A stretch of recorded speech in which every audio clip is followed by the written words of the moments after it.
तबके के लिए होते हैं।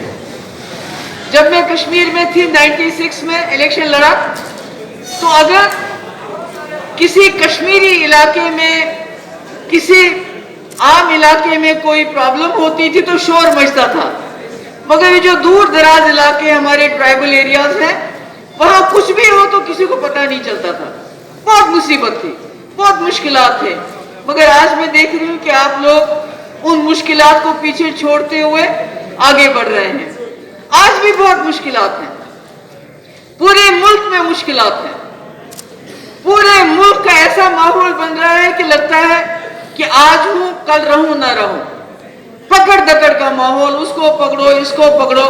और जम्मू कश्मीर में तो उससे ज्यादा माहौल खराब हो गया है। मगर मैं आप जवानों से कहना चाहती हूं कि डरो मत, घबराना नहीं है, डरना नहीं है।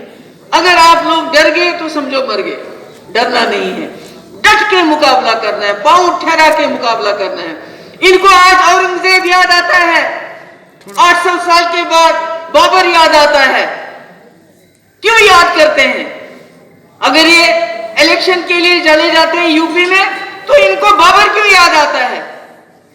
उसको तो ये हमारा बाप कहते हैं, हमें याद करना चाहिए। उसको क्यों याद करते हैं? औरंगजेब को क्यों याद करते हैं? कहते हैं आप औरंगजेब की औलाद हो, पर ये क्यों याद करते हैं? ये आप उसलिए याद करते हैं, ये लोगों के दिलों में, खाली मुसलमान नहीं, सुधा भारद्वाज तो मुसलमान नहीं है, उसके साथ जो बाकी एक्टिविस्ट बंद है वो तो मुसलमान नहीं है। जो इनके खिलाफ आवाज उठाता है, बात करता है, उसको ये देशद्रोही कहते हैं, चाहे वो हिंदू ही क्यों ना हो। इसलिए जब ये बाबर की बात करते हैं, औरंगजेब की बात करते हैं, तो इनको यूपी में लोगों को देने के लिए, बोलने के लिए कुछ भी नहीं होता है। अगर होता तो अच्छे अस्पताल होते, गरीबी नहीं होती, नौकरियां होती लोगों के पास, तो वो कोविड में अपने प्यारों की लाशों को गंगा में नहीं बहाते। ये जो औरंगजेब और बाबर इनको याद आता है इलेक्शन के टाइम में, क्यों आता है?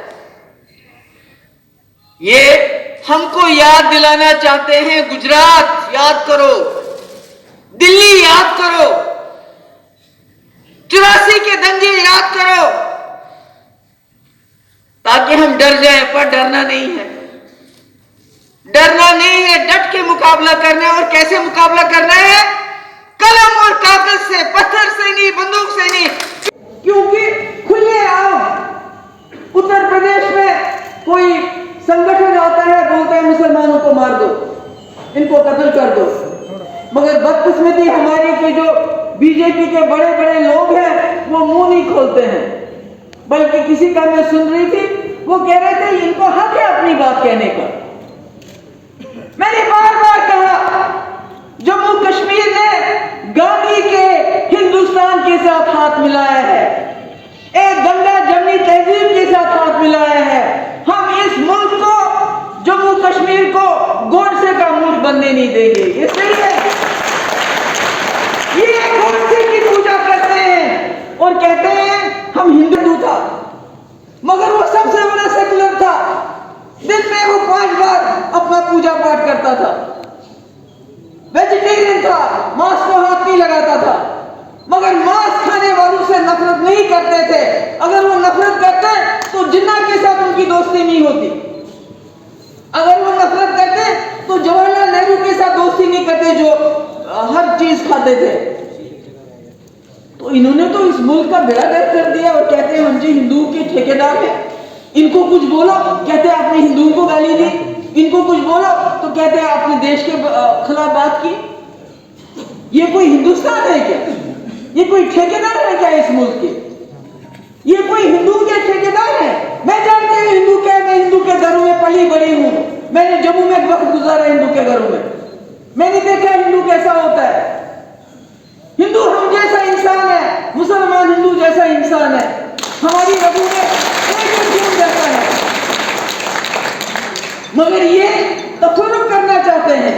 नफरत फैलाना चाहते हैं, हमने उसका मुकाबला हिंदू के साथ मिलकर करना है, अलग अलग से हम कुछ नहीं कर पाएंगे। ये मैं आपको बात बताना चाहता हूं। मिलके, आपका दोस्त है, आपका हमसाया है, उससे मिलो। ये मत सोचो कि बीजेपी क्या कह रही है, बीजेपी नफरत फैलाएगी, मगर हमने प्यार फैलाना है। शुक्रगुजार हूं। मुझे मालूम है जब ज्यादा लंबी तकरीर करते हैं तो आप लोग भी बोर हो जाते हो, इसलिए मुझे ज्यादा कुछ कहना नहीं है। मैं हमीद साहब के शुक्रगुजार हूं और जिन बच्चों ने यहाँ तकरीर की, बहुत अच्छी तकरीर की, मैं उनको सलाम करती हूँ। पहली बार तकरीर की और डट के तकरीर की। मगर इतना ही कहूंगी, आज आपने पीडीपी का दामन थामा है, इसको छोड़ना नहीं, क्योंकि इस वक्त जम्मू कश्मीर में आपकी आवाज की जरूरत है, बात करने की जरूरत है। तो मैं फिर से हमीद साहब को मुबारकबाद देना चाहती हूँ। बड़ा अच्छा प्रोग्राम रहा और उम्मीद करूंगी आप लोग हिम्मत से, डट के, मिलजुल के, हिंदू मुस्लिम सिख इत्तेहाद, कि अगर आपने इनके मुंह पे तमाचा मारना है तो वो हिंदू मुस्लिम सिख इत्तेहाद करके तब मारेंगे, अदरवाइज ये हम सब लोगों को अलग अलग जुदा जुदा कर देंगे। बहुत बहुत शुक्रिया। अस्सलाम वालेकुम।